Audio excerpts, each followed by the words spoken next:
Alhamdulillah wa syukurulillah wa la hawla wa la quwata illa billahil aliyyil azim.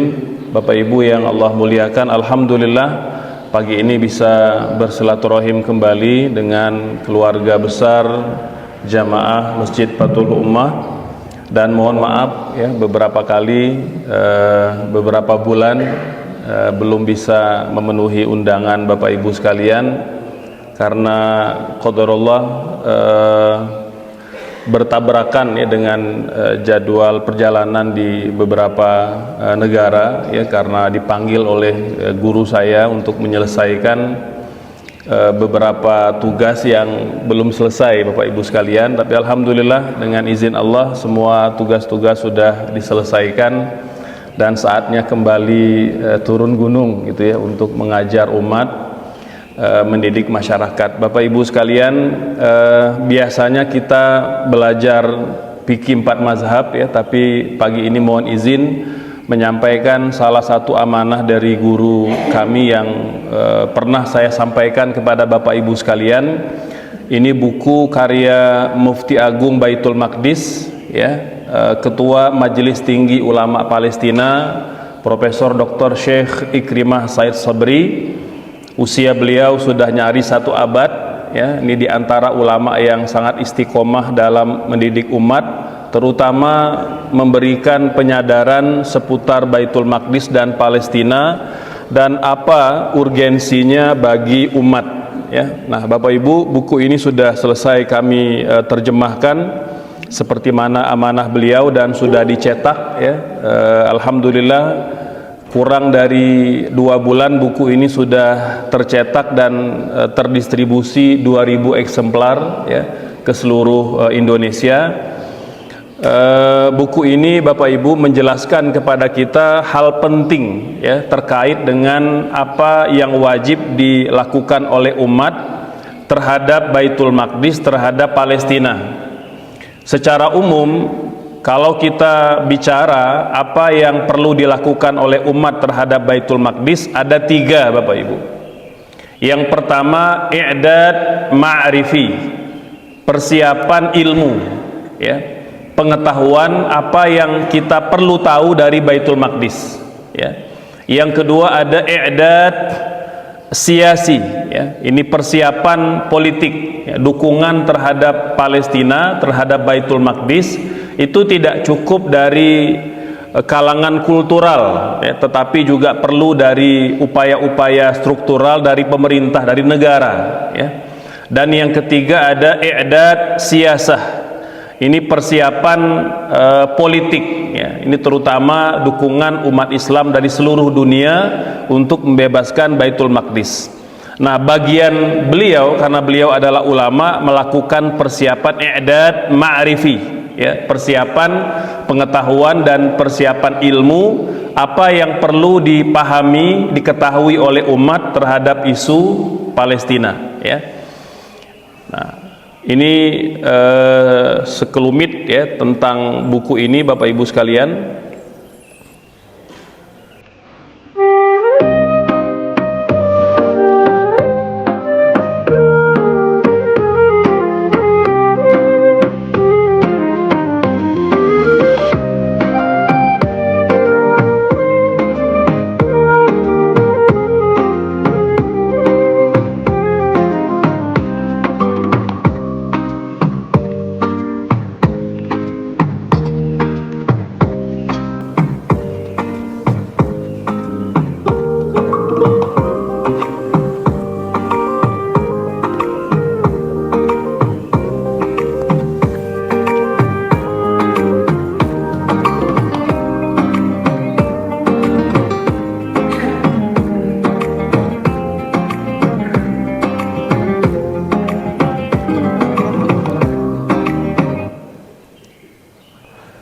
Bapak Ibu sekalian, demikian ya sekelumit informasi seputar buku Hakun Nabi Palestin ya, yang kita terjemahkan dengan judul Baitul Maqdis, Hak Umat Islam yang Ternoda.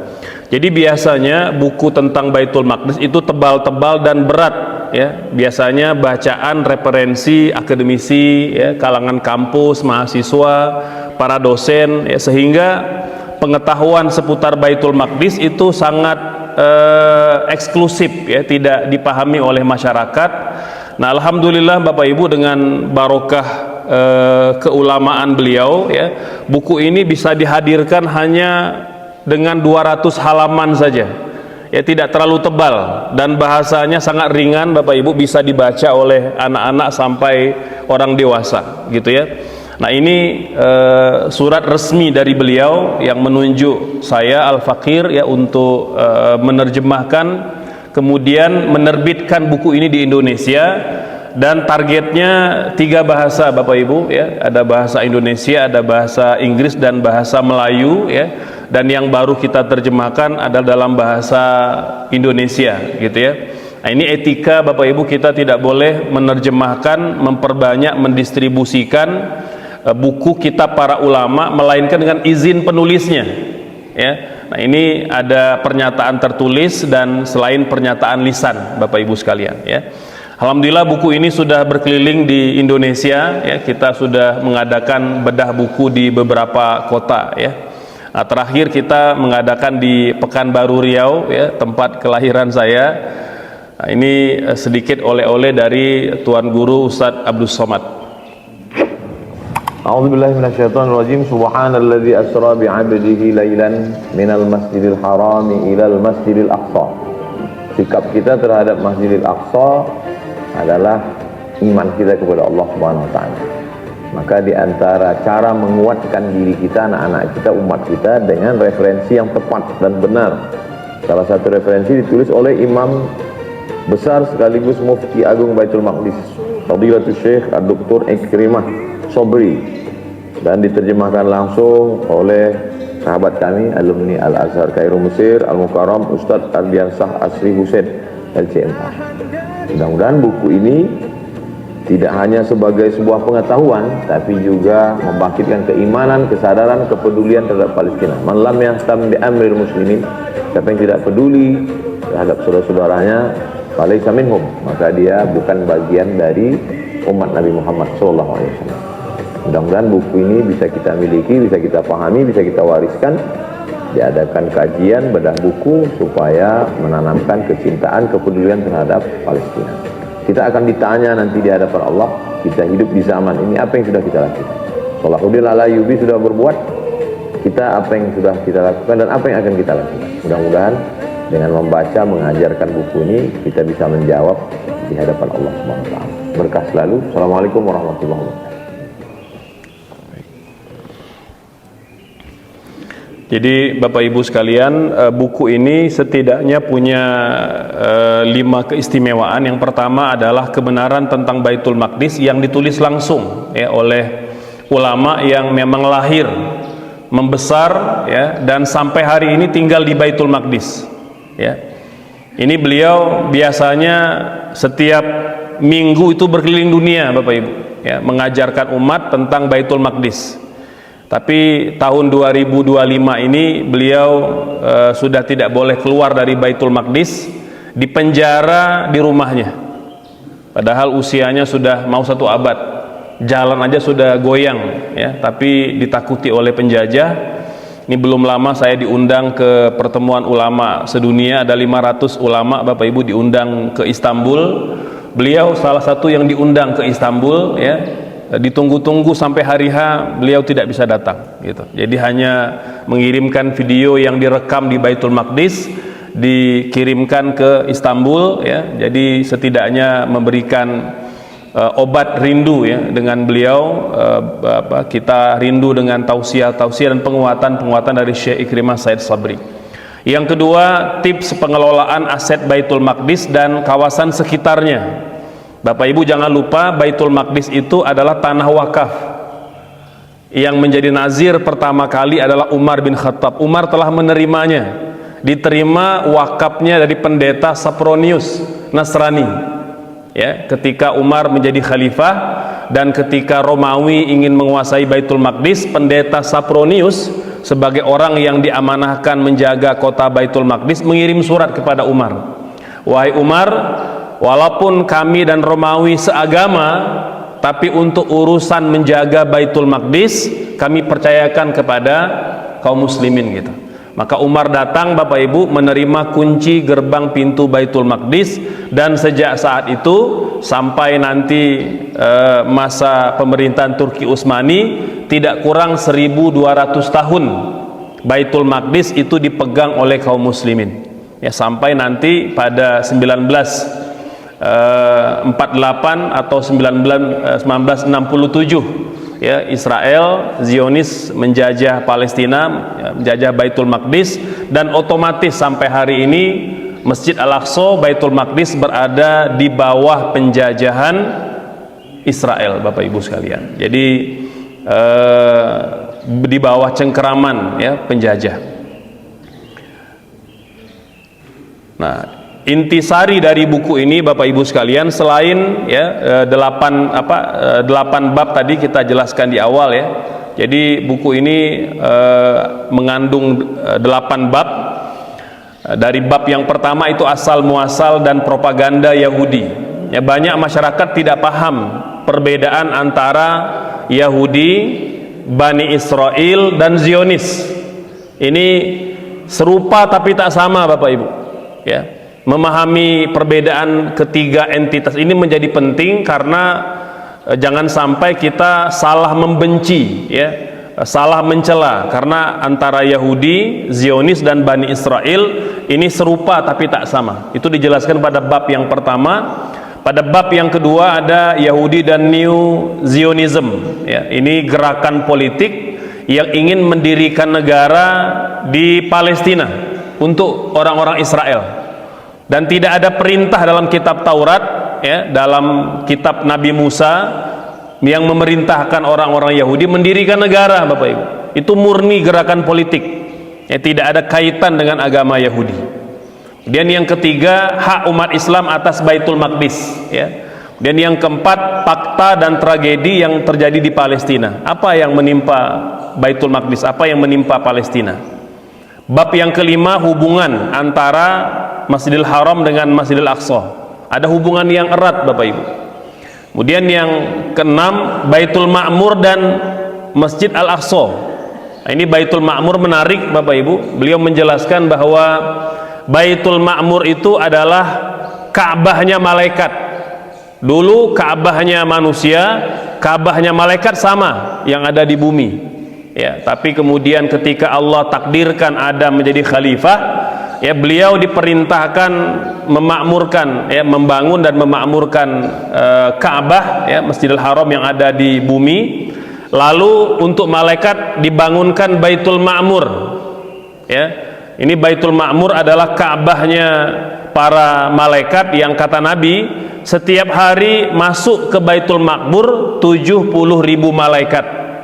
Setiap hari, dan 70.000 malaikat itu tidak pernah keluar. Jadi sejak zaman Nabi Adam sampai hari kiamat, Baitul Ma'mur dimasuki oleh 70.000 malaikat, dan 70.000 itu tidak pernah keluar. Jadi seberapa besar Baitul Ma'mur maka hanya Allah yang tahu. Bab ketujuh, kewajiban bangsa Arab dan umat Islam terhadap Baitul Maqdis. Bab ke-8, klaim Yahudi yang harus kita bantah. Nah, ini sekelumit tentang buku ini. Dan antara amanah yang ditugaskan kepada kami Bapak Ibu yaitu membuat satu poster lengkap tentang denah komplek Masjid Al-Aqsa yang luasnya kurang lebih 2 hektar Bapak Ibu ya. Kalau kita kan hanya kadang mengetahui beberapa item saja terkait dengan komplek Al-Aqsa. Nah, ini amanah yang ditugaskan kepada kami membuat poster terlengkap, dan ini baru pertama di Indonesia Bapak Ibu sekalian. Ada 81 item. Jadi selain bangunan masjid, ada perpustakaan, ada teras baca, ada teras ilmu, dan pojok-pojok para ulama fikih 4 mazhab. Jadi seperti mana Masjidil Haram Bapak Ibu, Masjid Al-Aqsa juga begitu. Ada pojok mengajar fikih Hanafi, ada pojok mengajar fikih Maliki, fikih Syafi'i, dan fikih Hambali. Nah, itu 81 item, termasuk tempat-tempat wudhu itu ada namanya ya. Gerbang menara itu ada namanya, Nah ini Bapak Ibu memang kita hadirkan bukunya, cetakannya agak bagus ya, karena dengan kertas yang terbaik ya, dengan kalau yang biasa mencetak buku itu dengan spot UP dan kualitas kertas yang sangat tebal Bapak Ibu sekalian ya. Nanti insya Allah buku ini saya titipkan ke DKM ya, ada 50 eksemplar. Bapak Ibu yang berminat menambah literasi bacaan, saya tidak jual buku Bapak Ibu sekalian. Ini semata-mata amanah dari para ulama kita untuk menjelaskan kepada umat terkait dengan urgensi kita membela Baitul Maqdis ya. Itu sebagai pengantarnya Bapak Ibu sekalian, dan pada hari ini saya ingin menyampaikan 3 hal ya, atau 4 hal Bapak Ibu sekalian. Nah, ini ada foto kenang-kenangan Bapak Ibu 26 tahun yang lalu ya. Ini waktu jadi mahasiswa S1 di Kairo. Jadi kita biasanya di Kairo itu setiap tahun mengadakan seminar sehari bersama Palestina. Jadi anak-anak mahasiswa-mahasiswi baru yang belajar di Al-Azhar Mesir itu kita undang ya, ada jumlahnya 3.000 orang, itu kita undang setiap tahun untuk mengadakan seminar sehari bersama Palestina. Karena mereka nanti bakal pulang jadi kiai, jadi ulama, jadi penceramah, jadi dai, jadi pejabat ya, jadi anggota dewan, jadi hakim, jadi guru ya. Jadi apapun di masyarakat, maka mereka perlu tahu apa yang perlu dilakukan oleh ulama, orang berilmu terhadap isu Baitul Maqdis ya. Nah ini beberapa jam sebelum kita masuk ke Baitul Maqdis Bapak Ibu, sudah banyak wajah di foto ini sudah meninggal dunia, sudah nggak ada. Nah itu juga yang nomor 2 dari kanan itu juga bakal nunggu mati juga Bapak Ibu ya. Kita semua kan bakal meninggal ya, jadi kita tidak tahu kapan dipanggil oleh Allah Subhanahu wa taala, apakah kita meninggal di tempat tidur atau meninggal karena banjir atau meninggal karena longsor, kita tidak tahu Bapak Ibu. Kita ingin meninggal dalam kondisi yang terbaik. Nah Bapak Ibu sekalian, di antara hal yang beliau sampaikan dalam buku ini, mengapa umat Islam wajib bela Palestina, yang pertama kata beliau, karena ada irtibat al-aqidi, karena ada ikatan akidah. Jadi kita bela Palestina itu bukan semata-mata karena dia terjajah, bukan karena semata-mata ada Umar dulu di sana, tidak, tapi karena ada ikatan akidah. 3 dalil yang menguatkan ikatan akidah antara umat dengan Baitul Maqdis. Yang pertama, surah Al-Isra ayat 1. Ini menggambarkan tentang peristiwa Isra wal Mi'raj. Bapak Ibu, Nabi dipanggil ke Sidratul Muntaha untuk menerima perintah sholat, dan rute Isra Mi'raj itu dari kota Mekah ke kota Palestina, baru naik ke Sidratul Muntaha ya. Kata ulama, dari mana kesimpulan bahwa antara umat dengan Baitul Maqdis ada ikatan akidah ya?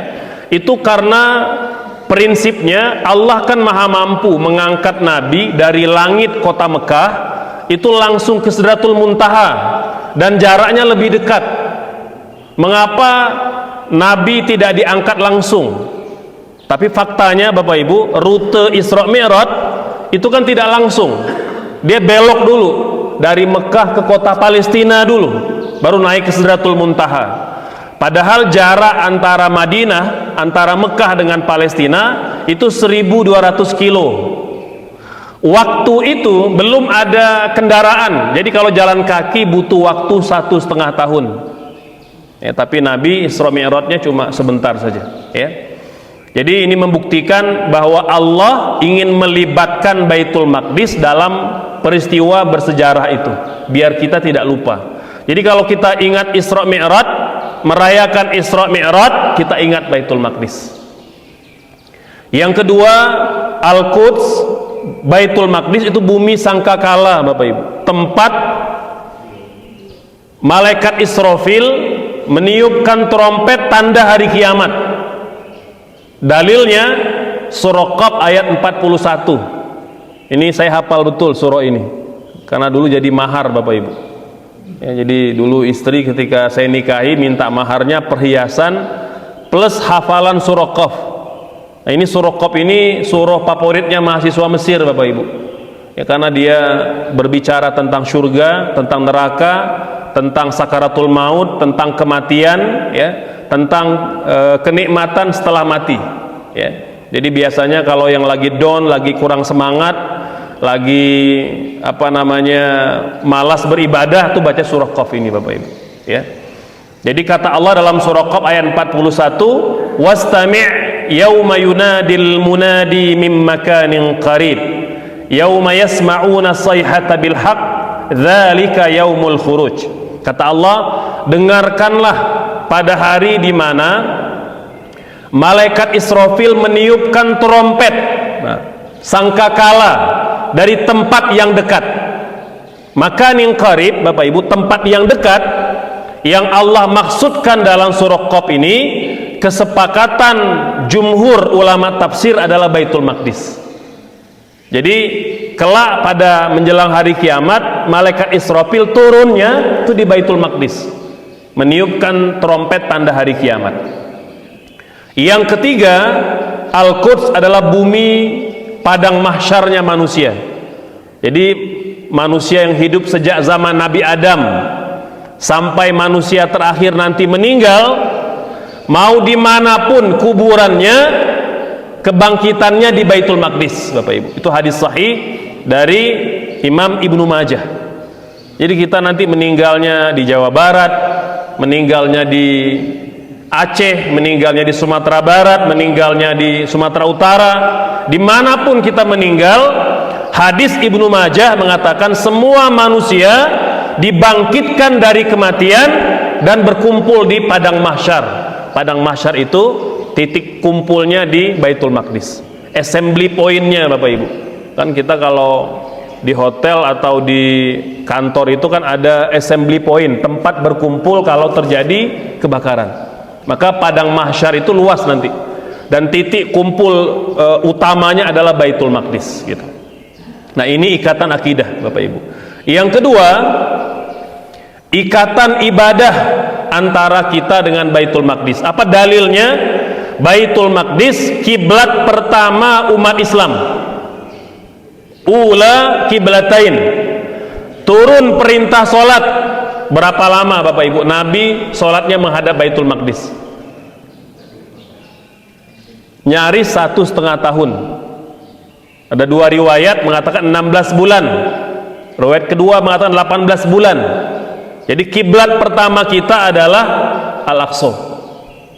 Ya, nanti kemudian setelah hijrah baru bertukar ke Masjidil Haram. Ya, satu-satunya umat Islam di dunia ini yang kiblatnya masih Al-Aqsa itu cuma satu negara, Bapak Ibu. Itu rakyat Libanon, Beirut. Ya, saya sering ke Libanon, Bapak Ibu sekalian. Ya, biasanya kalau mau bertemu dengan guru kami tidak bisa bertemu di Palestina, ya, kita ketemu di perbatasan. Yang paling aman tuh nanti ada namanya wilayah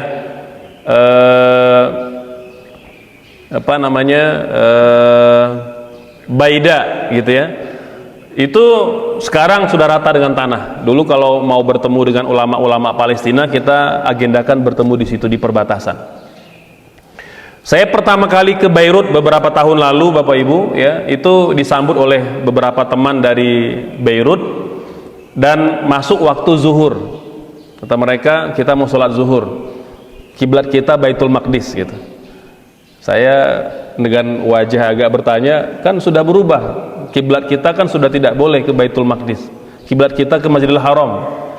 Dengan wajah muka serius, enggak, kiblat kita Baitul Maqdis gitu.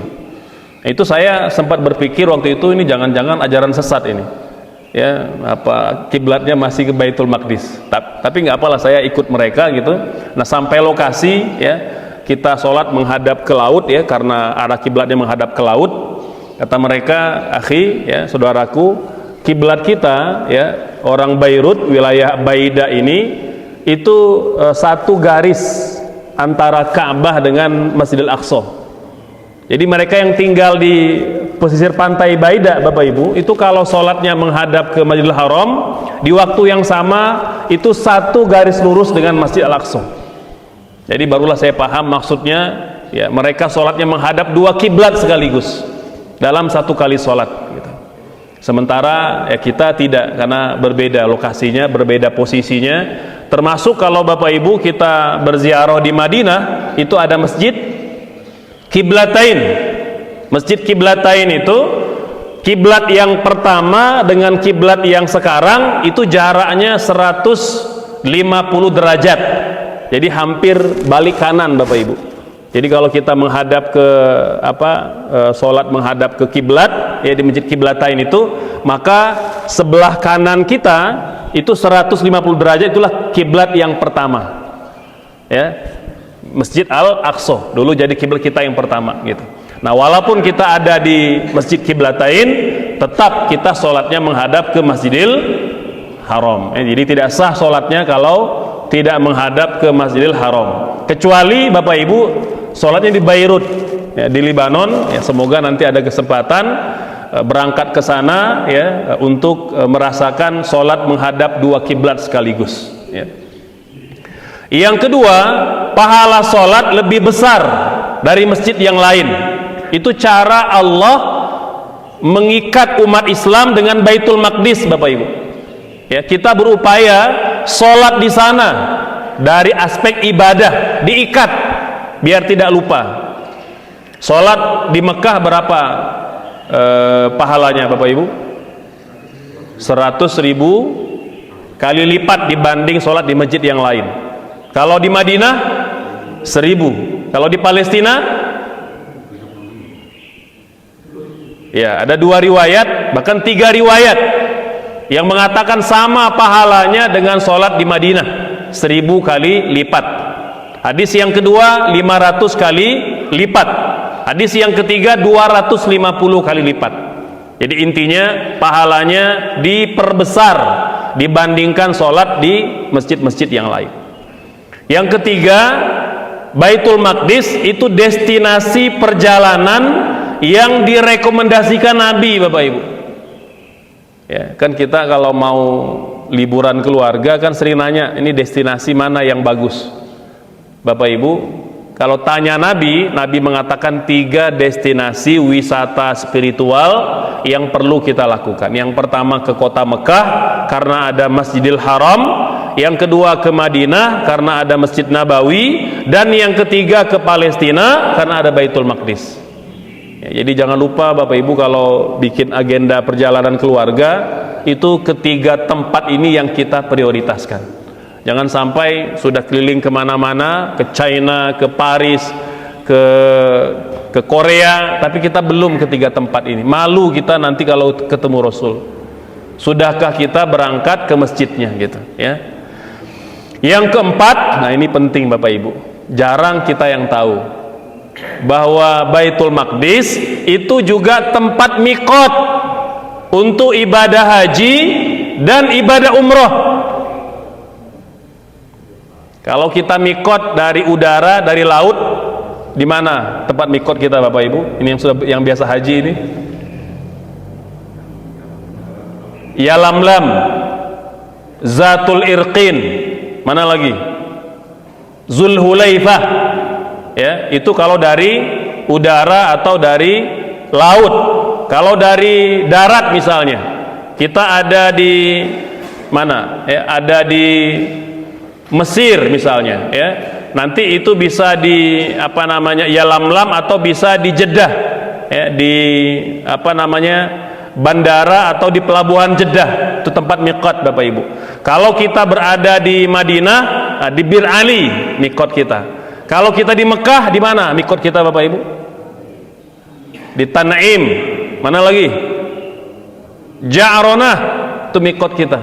Tapi jarang orang mengetahui Palestina, Baitul Maqdis itu miqat untuk orang ibadah haji, ibadah umroh Bapak Ibu. Dalam hadis yang sahih, Nabi bersabda, "Man ahalla bihajjatin au umrah min Masjidil Aqsa, ghufira lahu ma taqaddama min dzambihi." Barang siapa ibadah haji, ibadah umroh ihramnya, miqatnya dari Al-Aqsa, diampuni dosa-dosa yang telah lalu. Ya, tapi kita belum bisa ihram dari Baitul Maqdis. Ya, bahkan orang Palestina harus berangkat lewat Mesir dulu, lewat Yordan dulu, nggak bisa langsung, Bapak Ibu. Ya, ini karena Al-Aqsa dalam kondisi terjajah. Ya, tapi kita berdoa, Bapak Ibu, semoga suatu hari nanti kita bisa haji, bisa umroh, ya, sekeluarga, dan miqatnya dari Palestina. Allahu Akbar. Ini diantara keinginan kita sebelum wafat, Bapak Ibu. Nah, yang kelima, Baitul Maqdis itu bumi ribat. Apa itu bumi ribat? Bumi ribat itu maksudnya adalah bumi yang setiap orang mendapat pahala jihad yang tinggal di sana, walaupun dia tidak mengangkat senjata, tapi dapat pahala jihad. Itu bumi ribat, Bapak Ibu. Makanya orang-orang Palestina itu jarang sebenarnya yang mau meninggalkan negara mereka, kecuali atas alasan yang sangat urgen, ya, apakah karena untuk berobat, untuk belajar, untuk studi, dan lain-lain gitu. Yang ketiga, ikatan peradaban, Bapak Ibu, ya, dari mulai seni bangunan wakaf, ya, puluhan masjid di kota tua, ya, di Baldah Qodimah, nama kota tua, Old City, ma'had tahfiz, dan banyak bangunan yang ada di Palestina, di Baitul Maqdis, yang kental karakter keislamannya. Orang kalau melihat bangunan itu pasti meyakini ini negara muslim. Itu yang hari ini coba dirubah oleh orang-orang Yahudi gitu. Nah, yang terakhir, Bapak Ibu, ya, mengapa umat Islam wajib bela Palestina? Karena ada ikatan sejarah, ya. Ada ikatan sejarah. Saya singkat, Bapak Ibu sekalian, untuk poin ini. Banyak orang yang mengatakan, Ustadz, bukankah orang Yahudi pertama kali tinggal di Palestina? Ya, bukankah orang Bani Israel yang pertama kali tinggal di Palestina? Bapak Ibu, jawabannya dari Al-Quran. Quran surah Al-Maidah ayat 21. Jadi ketika Bani Israel Allah selamatkan melalui tangan Nabi Musa dari kezaliman perbudakan Fir'aun di Mesir, dibawa menyeberang Laut Merah, menyeberang sampai ke dataran Yordania, diperintahkan masuk ke Palestina, Bapak Ibu. Tapi apa jawaban Bani Israel waktu itu? Mereka berkata kepada Musa, ya, apa kata mereka? Qalu ya Musa, inna fiha qauman jabbarin. Musa, di Baitul Maqdis, di Palestina, ada bangsa yang kuat perkasa. Wa inna lan nadkhulaha, kami tidak akan masuk hatta yakhruju minha, sampai mereka keluar. Bapak Ibu, siapa bangsa yang kuat perkasa itu? Maka kata ulama tafsir, mereka lah nenek moyang bangsa Palestina. Jadi jauh sebelum Bani Israel merantau ke Palestina, itu sudah ada bangsa Palestina yang tinggal di Baitul Maqdis. Dan kata orang Bani Israel, wa inna lan, kami tidak akan nadkhulaha, masuk ke dalamnya, hatta yakhruju minha, sampai mereka keluar. Bahkan diulang 2 kali, Bapak Ibu. Dalam ayat berikutnya kata Bani Israel, qalu ya Musa inna lan nadkhulaha abadan. Ada kata-kata abadannya, Bapak Ibu, abadi. Kami tidak akan pernah masuk ke Baitul Maqdis madamu fiha, selama bangsa Palestina ada di sana. Fazhab anta wa rabbuka faqatila innaha huna qaidun. Kami duduk menanti di sini saja, berperanglah engkau bersama Tuhanmu. Itu jawaban Bani Israel, Bapak Ibu. Itu tengil, ya, dan biadabnya mereka terhadap Allah Subhanahu wa taala. Oleh sebab itu mereka diharamkan masuk ke Baitul Maqdis, sampai mereka banyak yang wafat tersesat di dataran Sinai, ya, banyak juga yang berdiaspora, yang merantau sampai ke Eropa, ya, yang jadi nanti cikal bakal Yahudi Askenaz, ya, ini Yahudi yang tinggal di Eropa, yang sebenarnya mereka sudah tidak punya silsilah keturunan dengan Yahudinya atau Bani Israel Nabi Musa, Bapak Ibu. Nah, itu sekelumit ya cerita tentang mengapa umat Islam wajib bela Palestina. Nah, Bapak Ibu, pengetahuan umat ya terhadap isu Palestina ini jauh lebih penting dari semata-mata donasi, dari semata-mata tindakan-tindakan dukungan kita terhadap kemerdekaan Palestina. Meski itu penting ya, tapi ada yang lebih penting, yaitu agar umat tidak gagal memahami ya mengapa kita wajib membela Palestina. Jadi ada dasar akidahnya, dasar ibadahnya, dasar sejarahnya, dan dasar peradabannya. Demikian Bapak Ibu ya seputar buku ini, semoga dapat mencerahkan. Nanti yang berminat ya bisa menghubungi DKM ya untuk dapat buku ini. Semoga ini menjadi jihad kita semua Bapak Ibu. Dan demikian selesai sudah amanah yang perlu saya sampaikan kepada jamaah Masjid Fathul Ummah ya, sehingga nanti ada hujah saya di hadapan Allah bahwa saya telah memberitahu salah satu edukasi penting seputar Baitul Maqdis. Baik Bapak Ibu, mangga barangkali ada pertanyaan boleh seputar tema yang sedang kita bahas, atau mungkin ada sisa pertanyaan di kajian fikih 4 mazhab kita yang belum sempat saya jawab, kita persilahkan. Mangga silakan langsung aja Bapak Ibu sekalian kalau ada.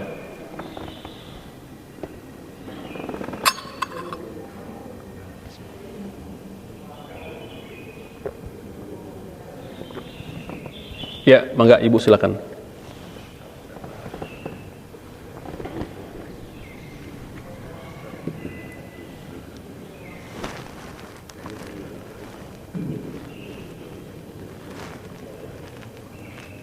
Assalamualaikum warahmatullahi wabarakatuh. Pak Ustaz, yang ingin saya tanyakan seputar Palestina, mungkin pertanyaannya pendek Ustaz. Kenapa umat Islam di dunia ini tidak mau bersatu untuk membela Palestina? Demikian. Terima kasih. Ya, baik Bapak Ibu sekalian, sebenarnya kita mau bersatu gitu ya, tetapi banyak ujiannya ya, dan ujian itu ada ujian internal, ada ujian eksternal, dan itu memang telah direncanakan oleh syaitan dan oleh musuh-musuh Allah Subhanahu wa taala ya. Maka yang internal itu Bapak Ibu sekalian, itu yang menjadi problem tidak hanya untuk isu Palestina, bahkan untuk isu lokal, isu di Nusantara misalnya ya. Kita mau bersatu memilih pimpinan terbaik untuk negara kita misalnya, memilih pimpinan terbaik untuk komplek kita gitu. Itu untuk perkara-perkara yang kecil saja, itu kadang-kala kita sulit untuk bersatu ya, karena masing-masing punya ego ya, punya karakter dan pola pandang yang berbeda ya. Nah, oleh sebab itu Bapak Ibu sekalian, salah satu cara kita untuk mengecilkan jurang perbedaan itu adalah berupaya mulai belajar mentoleransi perbedaan ya. Perbedaan itu jangan selalu dipahami hal yang tercela Bapak Ibu ya. Perbedaan itu harus dipahami sebagai khazanah ilmu yang harusnya itu dapat kita manfaatkan untuk membela agama ya. Makanya saya sering jelaskan, ada perkara-perkara yang kita tidak boleh berbeda, ada perkara-perkara yang kita harus menghormati perbedaan ya. Dalam perkara apa yang kita harus bersatu? Dalam perkara akidah, dalam perkara usul Bapak Ibu. Kita nggak boleh beda, nggak boleh beda kiblatnya, tidak boleh beda cara sholatnya ya. Kalau yang kecil-kecil oke lah ya, ada yang sujud mendahulukan dua lutut, sujud mendahulukan dua tangan gitu ya. Ada yang sholatnya pakai kunut dengan yang tidak pakai kunut, ada yang sholatnya doanya dijaharkan, ada yang tidak dijaharkan, ada yang kalau sholat sedekapnya dipuser ada yang di dada, ada yang di bawah pusar. Nah, itu Bapak Ibu sekalian, kata Imam As-Suyuti, la yungkaru al-mukhtalafu fihi. Umat Islam itu kalau mau kuat, mereka harus belajar mentoleransi perbedaan pada perkara-perkara yang memang ulama berbeda pendapat. Itu begitu poinnya. Wa inna ma yungkaru al muttafaq alaih. Kita harus bersatu kalau ulama sudah sepakat. Jadi nggak boleh lagi ada perbedaan kalau sudah ada kesepakatan. Ya, misalnya sepakat bahwa Ramadan itu bulan di mana seluruh umat Islam wajib berpuasa. Jadi nggak ada lagi tuh istilah misalnya boleh tidak puasa kalau kerja, boleh tidak puasa kalau apa namanya itu ojek online gitu. Nah, ini kadang fatwa-fatwa yang menyesatkan Bapak Ibu. Ya, adapun ada individu oknum tertentu yang uzur tidak kuat puasa, ya dia boleh tidak berpuasa dengan syarat mengganti nanti di luar bulan Ramadan. Nah, ini Bapak Ibu masalah-masalah internal yang harus kita bereskan, kita selesaikan. Ya. Yang kedua, ada masalah eksternal ya, yang membuat umat Islam sulit bersatu. Sejak dulu Bapak Ibu, penjajah itu sudah mempelajari kita umat Islam bahwa kita itu tidak akan dapat dikalahkan kalau pertempuran langsung dimanapun peperangan itu terjadi. Dan sepanjang sejarah telah dibuktikan Bapak Ibu ya. Perang di Palestina, perang di Suriah, perang di Mesir, perang di Indonesia ya. Kalau hadap-hadapan berperang, maka mereka tidak akan mampu mengalahkan umat Islam ya. Yang mereka lakukan adalah bagaimana mengadu domba antara kaum muslimin gitu.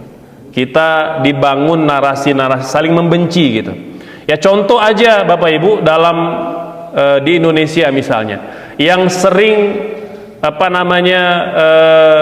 memprovokasi umat gitu ya, itu banyak dari orang-orang di luar Islam, bahkan ada pula yang mengaku Islam tapi tidak Islam juga gitu. Itu banyak ya. Kalau kita lihat misalnya di Sudan, perang saudara Bapak Ibu ya, perang saudara sudah beratus-ratus tahun ya. Sudan itu negara kaya, ada stok minyak yang konon katanya 2 kali lipat dari cadangan minyak Arab Saudi. Tapi sengaja diadu domba perang saudara agar mereka bertengkar terus ya, sehingga mereka tidak sempat berpikir bagaimana memanfaatkan sumber daya alam yang sangat kaya itu. Nah, ini problem kita Bapak Ibu sekalian ya. Jadi penjajah juga punya kepentingan. Nah, Palestina itu sebenarnya jembatan 3 benua. Jadi kalau kita lihat peta Bapak Ibu, Palestina itu menghubungkan antara benua Eropa, benua Asia dan benua Afrika gitu. Maka dulu dikatakan barang siapa ingin berkuasa di dunia, dia harus berkuasa di Palestina gitu. Jadi memang ada penjajah yang punya kepentingan. Palestina jangan diizinkan berdamai, jangan biarkan umat Islam bersatu ya. Karena kalau Palestina damai, umat Islam mudah bersatu, Eropa, Asia, Afrika bergabung, itu menjadi kekuatan besar dunia yang tak terkalahkan. Jadi itu diantara ujian yang sedang kita hadapi Bapak Ibu sekalian. Tapi tentu kita tidak mencela kegelapan ya. Kita yakin Bapak Ibu cahaya itu pasti akan datang ya, walaupun sekecil apapun ikhtiar kita ya. Karena pada akhirnya Palestina itu pasti merdeka.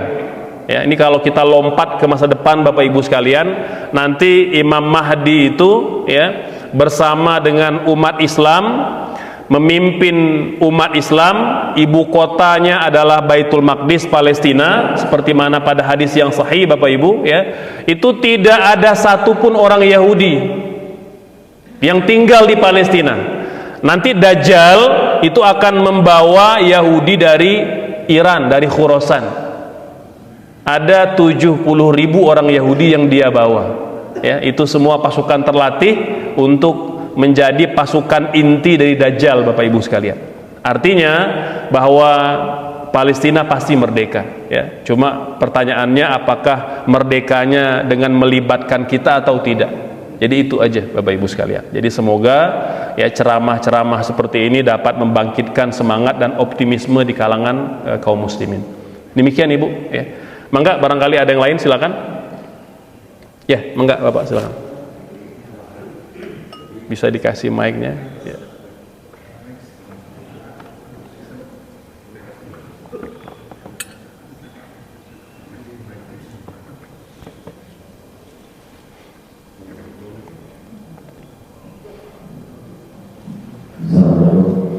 Waalaikumsalam. Enggak Pak. Jadi di dalam kehidupan di dunia ini sudah diputus, sudah diramalkan akan terjadi ini dan ini. Palestina nanti akan kalah, Palestina nanti akan menang. Nah sebenarnya tujuan kita di sini ini untuk mengetahui hal-hal yang sudah pasti terjadi atau ada peran kita untuk bisa menggeser kita yang merubah. Terima kasih. Ya. Baik, Bapak Ibu sekalian, bahwa kita hadir di dunia ini adalah ujian dari Allah Subhanahu wa taala. Kita diberi amanah ya semenjak Allah menurunkan Nabi Adam sebagai khalifah di muka bumi ya. Jadi tugas utama Bani Adam adalah memakmurkan bumi Bapak Ibu. Ya, memakmurkan bumi dengan kebaikan dan amal soleh ya. Maka Allah berfirman dalam Al-Quran, wa ma khalaqtul jinna wal insa illa liya'budun ya. Aku tidak ciptakan jin dan manusia melainkan untuk beribadah. Maka khilafah itu atau tugas yang Allah berikan kepada anak-anak Nabi Adam adalah memakmurkan bumi ini dengan ibadah kepada Allah Subhanahu wa taala ya. Dan di dalam membekali kita beribadah, Allah telah beberkan, telah paparkan episode-episode kehidupan itu ya. Contoh dalam hadis Nabi mengatakan bahwa yang pertama kalian akan hidup dalam kondisi kenabian. Ini sudah berlalu dengan meninggalnya Rasul sallallahu alaihi wasallam. Lalu kata Nabi akan datang generasi raja-raja. Dan itu telah berlalu Bapak Ibu dari khilafah Ar-Arba'ah ya. Jadi apa namanya itu, ada Khulafa Ar-Rasyidin ya. Nanti ada Bani Abbasiyah, Bani Umayyah, Bani Zangkiyah, Bani Saljukiyah, Bani Mamalik ya. Lalu kata Nabi akan ada setelah itu mulukan Jababirah, akan ada periode raja-raja zalim Bapak Ibu. Dan itu telah dimulai sampai hari ini ya. Ini akan terus berlangsung sampai nanti pada puncaknya ya, semua kita itu berada dalam kezaliman Bapak Ibu ya. Dan itu sudah mulai terlihat hari ini ya. Satu persatu negara-negara di dunia itu dipimpin oleh raja-raja zalim. Setelah itu berakhir kata Nabi, akan datang periode di mana Allah kirimkan raja-raja yang adil gitu ya. Jadi itu sebagai panduan, pedoman agar kita bersiap-siap Bapak Ibu sekalian. Dan kita tak bisa menolak, ya Allah saya pengen hidupnya damai saja, pengen hidupnya lempeng saja. Bapak Ibu, Allah telah bantah dalam Al-Quran. Kata Allah apa? Am hasibatum an tadkhulul jannata walamma ya'tikum mathalul ladzina khalau min qablikum. Apakah kalian mengira akan mudah masuk surga, padahal belum menimpa kalian apa yang menimpa umat-umat sebelum kalian. Masadhumul ba'sa wad-dharra wa zulzilu. Mereka ditimpakan ujian, digandakan ujian berlipat-lipat sampai iman mereka digoncang. Jadi ujian itu jadi keniscayaan Bapak Ibu. Jadi kita siap tidak siap, suka tidak suka, begitulah kehidupan kita gitu ya. Tapi ada hal-hal yang memang Allah ceritakan, ada hal-hal yang tidak Allah ceritakan. Dalam Quran Allah katakan, minhum man qasasna wa minhum man lam naqsus alaik. Ada cerita yang Allah paparkan, ada yang tidak Allah paparkan gitu. Artinya ya, kalau yang Allah paparkan itu kepada kita agar menjadi pedoman ya, menjadi teladan, menjadi uswah ya, untuk kita ambil kebaikannya dan tinggal kebaikannya. Ada pula yang Allah tidak ceritakan, banyak Bapak Ibu ya, peristiwa-peristiwa gaib itu cuma sedikit yang Allah ceritakan ya, tentang hakikat jin, hakikat syaitan, iblis ya, alam barzakh, surga neraka. Kita hanya diceritakan hanya sekelumit saja, lebih banyak hal yang tidak Allah ceritakan kepada kita gitu ya. Jadi pada intinya bahwa kehidupan ini adalah ujian bagi orang-orang yang beriman ya, tinggal bagaimana kita mengoptimalkan semua potensi untuk memberikan peran yang terbaik. Peran kita tidak sama Bapak Ibu ya, kita Allah lahirkan berbeda-beda, potensi yang berbeda-beda, latar belakang berbeda-beda, dan itulah yang Allah kehendaki, kita menolong agama Allah dengan potensi kita masing-masing. Yang punya ilmu, yang punya tenaga, yang punya pikiran, yang punya harta ya, yang punya keluarga. Ada orang berdakwah langsung di mimbar, ada orang yang berdakwahnya di rumah, berdakwahnya di pemerintah, berdakwahnya di masyarakat ya, berdakwahnya boleh jadi di sosial media ya, berdakwahnya dengan jabatan, dengan ceramah, ada banyak Bapak Ibu sekalian ya. Bahkan Nabi mengatakan bahwa orang yang tidak berceramah tapi memberikan keteladanan itu juga bagian dari dakwah ya. Jadi jangan sampai kita kehilangan keinginan untuk memberikan yang terbaik kepada umat dengan potensi yang Allah berikan kepada kita gitu. Jadi tinggal bagaimana Bapak Ibu ya, ini terutama dengan momen bulan Rajab ya, kita hanya tinggal beberapa pekan ya menjelang bulan Ramadan. Nah, kita mulai pasang target ya, bahwa ibadah Ramadan kita jangan sampai formalitas, jangan sampai rutinitas ya. Puasa yang seperti apa yang formalitas, yang rutinitas, dia cuma tahu puasa menahan lapar dahaga dari mulai pagi sampai sore hari, malam hari tarawih, witir, khatam Quran, selesai puasanya ya. Ini kata ulama puasa yang formalitas, puasa yang rutinitas ya. Padahal kalau kita bicara puasa, dia tidak semata-mata Ramadan, tapi ma ba'da Ramadan, setelah Ramadan.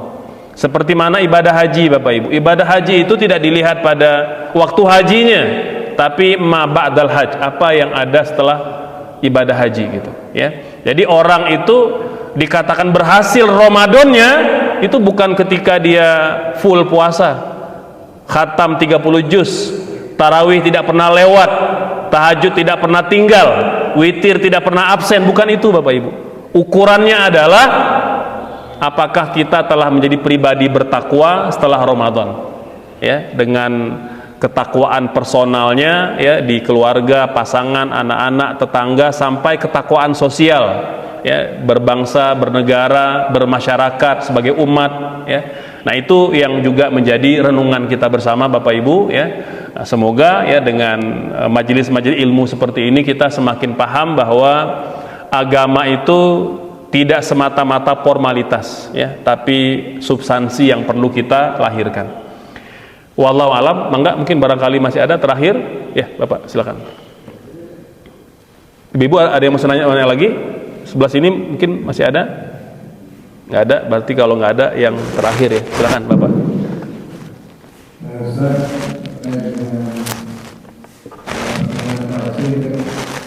Secara hukum itu seperti apa? Karena kan kalau saya di pendapat yang berkembang itu masih di kuasa Yahudi itu mengharamkan. Nah, sebenarnya sekarang ini banyak agama yang mengatakan destinasi itu protes aktor. Nah, kita lihat kan dari sisi biaya mahal sekali. Nah, biaya mahal seperti itu maksudnya kalau masalah itu kan sementara sekarang itu maksudnya ke Israel. Nah, hukumnya kita memberikan uang tidak ke Israel. Nah, padahal kalau kita lihat kan sekarang sejak bahkan di luar negeri ya, di Indonesia kadang kurang masalah berimpor produk. Ya, kita lihat orang Amerika saja, itu kan masyarakatnya itu memboikot itu produk. Nggak tahu di Indonesia seperti apa perkembangannya. Nah, kemudian terakhir itu tentang perkembangan Malaysia sekarang ini seperti apa. Saya juga belum punya lembaga atau mungkin minimal kita di sini belum tahu ya lembaga-lembaga yang kredibel yang menyuarakan secara benar gitu ya perkembangan tentang Palestina. Ya. Ya, baik Bapak Ibu sekalian, yang pertama berkaitan dengan keberangkatan atau wisata ke Al-Aqsa atau ke Palestina gitu ya. Apakah itu masih dianjurkan atau tidak, karena kita juga memberi kontribusi pada negara ilegal Israel gitu ya. Karena setiap kali kita mau berangkat ke Al-Aqsa Bapak Ibu, kita bayar visa ya, dan negara yang menerima uang visa itu adalah negara ilegal Israel gitu ya. Nah Bapak Ibu sekalian, dulu almarhum ya Dr. Yusuf Al-Qaradawi, ini ketua ulama dunia, beliau memfatwakan haram hukumnya umat Islam berangkat ke Al-Aqsa, karena dengan berangkat ke sana kita memberi bayar visa kepada Israel, memperkuat mereka gitu ya. Nah, ini fatwa ketika awal-awal penjajahan Israel atas Palestina Bapak Ibu ya. Tapi lama kelamaan ketika semakin sedikit orang Islam dunia datang ke Al-Aqsa, maka orang Israel semakin sewenang-wenang terhadap masjid, terhadap bangsa Palestina yang tinggal di Al-Quds. Mereka menggali terowongan, menghancurkan beberapa dinding, bahkan merobohkan, menggusur banyak rumah-rumah Palestina, karena orang Arab semakin berkurang, semakin sedikit yang tinggal ke Palestina. Karena Bapak Ibu, bahwa di Palestina juga ada usaha hotel, usaha transportasi, tapi karena semakin sedikitnya orang berangkat ke sana, maka banyak usaha yang gulung tikar ya, banyak mereka yang terpaksa menjual rumahnya, karena Israel memberlakukan pajak itu nyaris 300-400 kali lipat daripada harga rumahnya. Nah, ini menjadi perhatian para ulama, sehingga kata guru kami Syekh Ikrimah Said Sabri, Dr. Yusuf Qaradawi itu merubah fatwanya sebelum beliau wafat.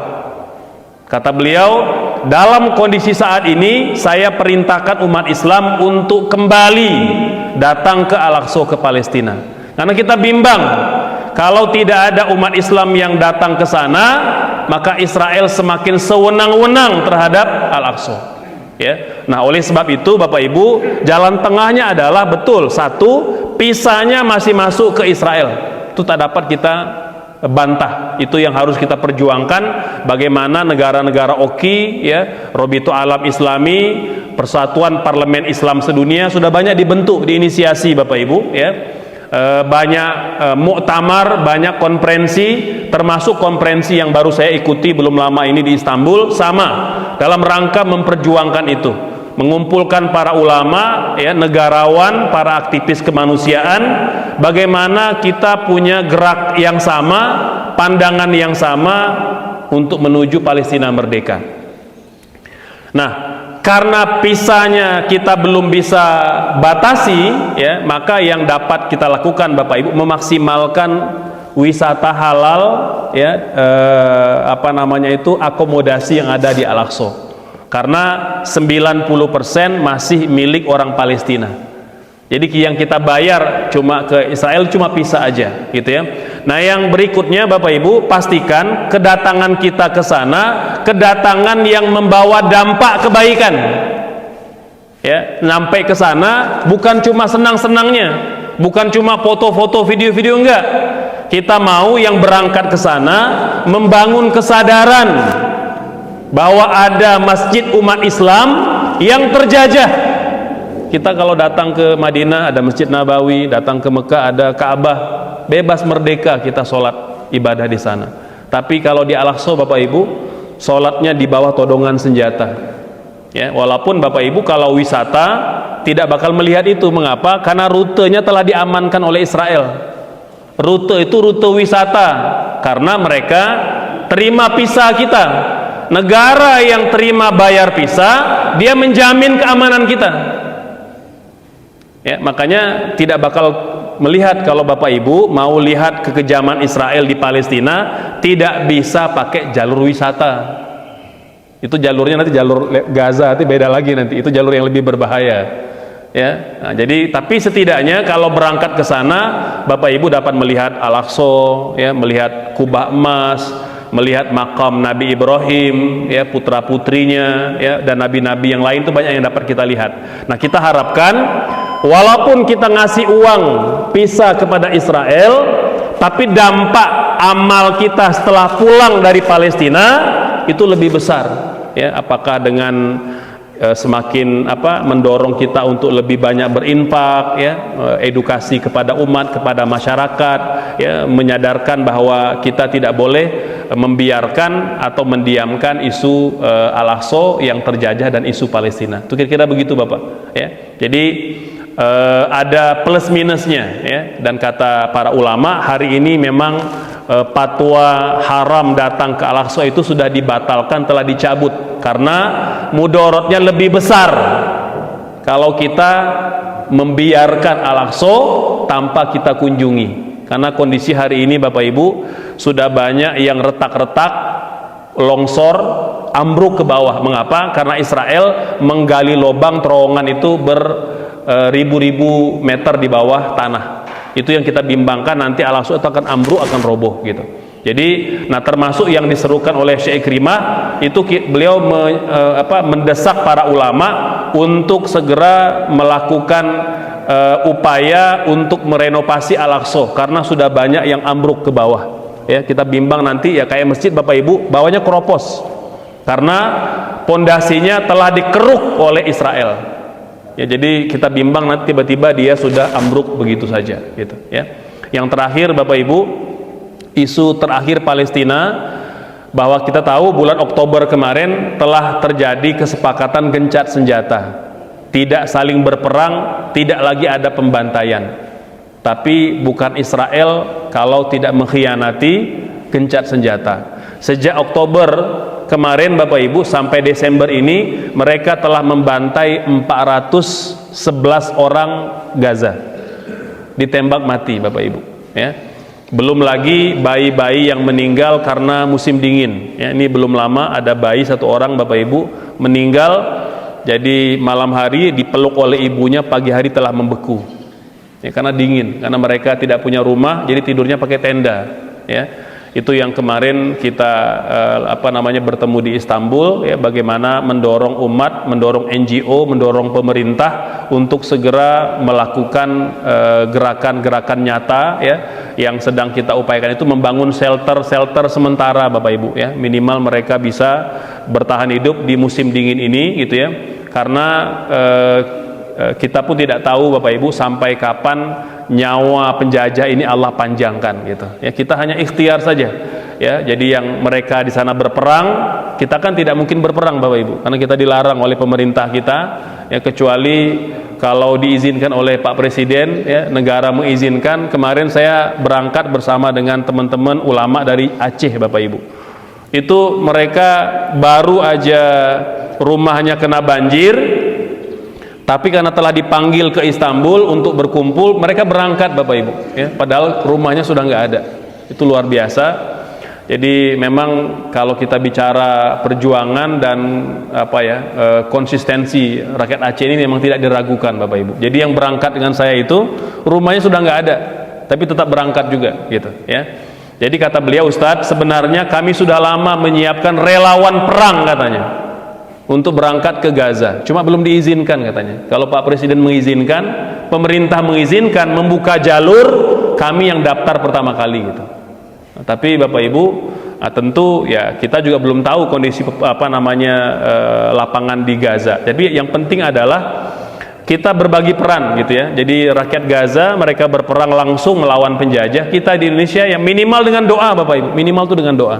Ya, kita tidak mungkin kemudian secara ilegal bawa senjata ke Israel, kan nggak mungkin, gitu ya. Jadi yang dapat kita lakukan, yang pertama mengirimkan donasi yang terbaik, mengirimkan doa, dukungan, mengedukasi masyarakat agar tidak lupa Palestina. Nah, lembaga apa yang direkomendasikan Bapak Ibu? Kalau untuk Jawa Barat, saya merekomendasikan 3 lembaga yang kredibel, berizin resmi, dan usianya sudah 20 tahun ke atas. Yang pertama KNRP, Bapak Ibu, Komite Nasional untuk Rakyat Palestina. Itu kantornya nggak jauh dari sini tuh, dekat apa namanya RSAI di belakangnya. Ada KNRP Jawa Barat, dia nasional, ada perwakilan di 33 provinsi. Ya, jadi saya biasanya kenal KNRP sejak di Kairo. Dan mendampingi banyak ulama-ulamanya gitu ya. Yang kedua Darut Tauhid Peduli, Bapak Ibu, DT Peduli. Ini juga usianya sudah, kalau KNRP itu tertua di Indonesia. Dia lembaga kemanusiaan kepalestinaan tertua di Indonesia, KNRP. Yang kedua DT Peduli. Ini di bawah bimbingan Agim ya. Ini juga termasuk lembaga yang sering saya temui di Mesir. Saya temui di Libanon, dan mereka sudah punya dapur umum, Bapak Ibu. Jadi kalau KNRP bikin dapur umum, mereka juga punya dapur umum di Palestina. Jadi saya kenal betul gitu ya. Yang ketiga Rumah Zakat. Ini 3 lembaga yang saya rekomendasikan Bapak Ibu kalau mau menitipkan donasi. Kantornya ada, dapat kita temui orangnya gitu ya. Jadi setiap tahun kalau ada muktamar di Istanbul, muktamar di Doha, muktamar di Mesir, itu saya pasti bertemu, kalau tidak dengan orang KNRP, orang Darut Tauhid Peduli, dan Rumah Zakat. Ini lembaga kemanusiaan yang dikelola oleh masyarakat tapi punya izin resmi gitu ya. Nah, kalau oleh negara kan biasanya Basnas gitu ya. Nah, Basnas ini mungkin apa namanya biasanya dengan UPZ di kantor-kantor pemerintah ya, Bapak Ibu yang ASN, nah, itu biasanya berdonasi melalui Basnas. Itu juga dipersilakan lewat pemerintah. Namun kalau saya pribadi menyarankan ketiga lembaga tadi. Saya ulangi, KNRP, yang kedua DT Peduli, dan yang ketiga Rumah Zakat. Ini yang kredibel dan sudah mengalami banyak proses audit ya, baik audit internal ataupun eksternal, dan sudah memperoleh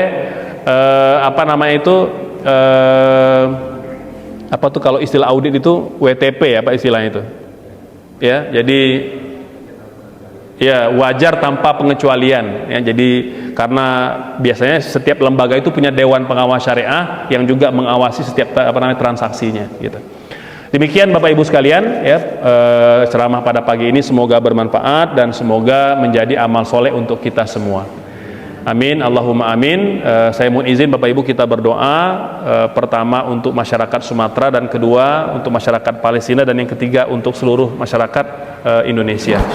A'udzubillahi minasyaitonirrajim. Bismillahirrahmanirrahim. Hamdan na'imin, hamdan syakirin, hamdan yuwafi ni'amahu yukafi mazidah. Ya Rabbana lakal hamdu kama yanbaghi li jalali wajhika wa azimi sultanik. Allahumma salli ala Muhammad wa ala alihi wa sahbihi wa sallim.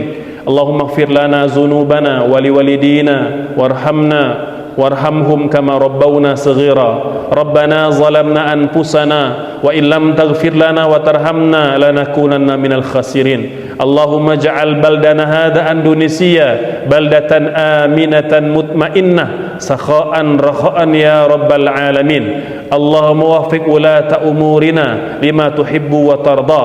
Allahumma ansur ikhwanana al-musabbina fi Aceh wa fi Sumatra Gharbiyah wa fi Sumatra Shimaliyah. Allahumma ansurhum nasran aziza. Allahumma ansurhum nasran muazzara. Allahumma ansuril Islam wal muslimin. Allahumma ansur ikhwanal mustad'afin al mazlumin fi Palestin wa fi Sudan wa fi kulli makan ya rabbal alamin. Allahumma ansurhum nasran muazzara. Allahumma ansurhum nasran min indik innaka ni'mal maula wa ni'man nasir wa la hawla wa la quwwata illa billahil aliyyil azim. Rabbana atina fid dunya hasanah wa fil akhirati hasanah wa qina adzaban nar wa adkhilnal jannata ma'al abrar ya aziz ya ghafar ya rabbal alamin. Allahumma barik lana fi rajaba wa sya'bana wa ballighna ramadan.